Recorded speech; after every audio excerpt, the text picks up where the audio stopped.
Rapi.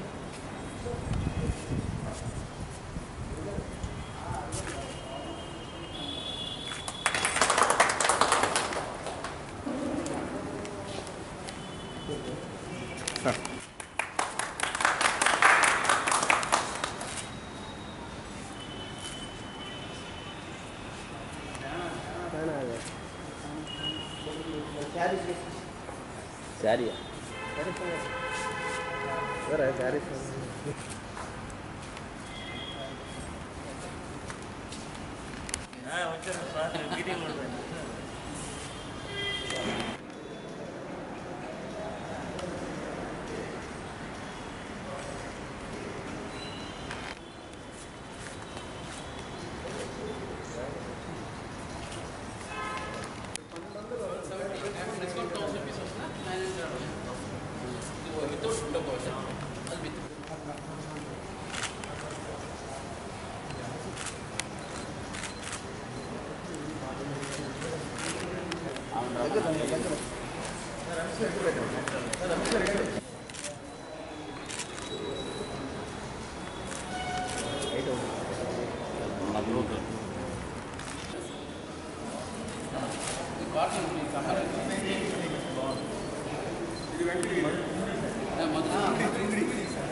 Different colors, designs.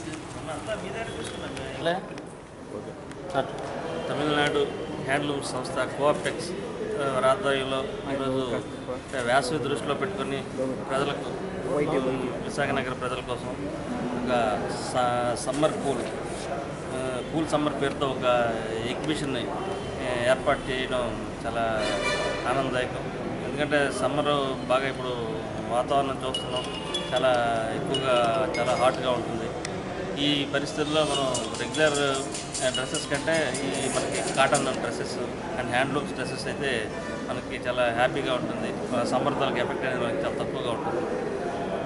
దాంతోపాటు చాలా varieties summer డ్రెస్సెస్తో పాటు ఇంకా ఇతర హ్యాండ్లూమ్ ప్రోడక్ట్స్ కానీ బెడ్షీట్స్ కానీ శారీస్ అన్నీ కూడా రకాల వస్త్రాన్ని కూడా ఇక్కడ ఏర్పాటు చేశారు.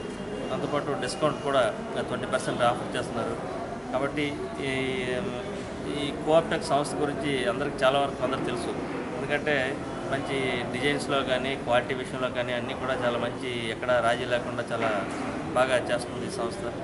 కాబట్టి ఈ కూల్ సమ్మర్ ఆఫర్ని వినియోగించుకొని 20% డిస్కౌంట్ కూడా ఇస్తున్నారు. కాబట్టి ఈ ఎవరు ఈ కాటన్ వస్త్రాలు, చేనేత వస్త్రాలని అభిమానించే వారంతా కూడా ఈ అవకాశాన్ని ఉపయోగించుకొని ఈ వస్త్రాలను బాగా కొనుగోలు చేసి ఈ చేనేత కార్మికుల్ని ప్రోత్సహిస్తారని ఆశిస్తున్నాను.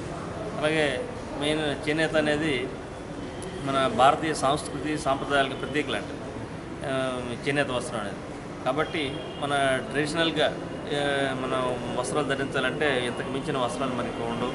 కాబట్టి అందరూ కూడా మన చేనేత వస్త్రాలు ధరించి మన సంస్కృతి సాంప్రదాయాలని కాపాడడానికి ప్రయత్నం చేయాలని నేను కోరుతున్నాను. విశాఖపట్నంలో టీటీడీ కళ్యాణ మండపం MVP కాలనీలో మా తమిళనాడు చేనేత సహకార సంస్థ కోఆప్టెక్స్ ద్వారా ఈరోజు ప్రదర్శన విక్రయాల కోసం ఒక ఎగ్జిబిషన్ హాల్ ఓపెన్ చేయబడింది. ఈ ఎగ్జిబిషన్ హాల్ 6 రోజుల వరకు ఉంటుంది. 11వ తారీఖు నుండి 16/5 వరకు ఇది ప్రదర్శింపబడుతుంది. అన్ని రకాల cotton saris, cool comfortable cotton saris, bedsheets, towels, lungis, అన్ని రకాల చేనేత వస్త్రాలు మీకు అందుబాటులో ఉంటూ 20% రిబేట్ కూడా దొరుకుతుంది. అంతేకాకుండా యువతను ఆకర్షించడానికి కుర్తీసు, సల్వార్ సూట్స్, షర్ట్లు కూడా లభిస్తాయి. వీటిని సద్వినియోగపరుచుకొని చేనేత కళాకారులకు, చేనేత కార్మికులకు సహాయం చేయాలి, వారికి వృత్తి కల్పించాలని నేను కోరుకుంటున్నాను.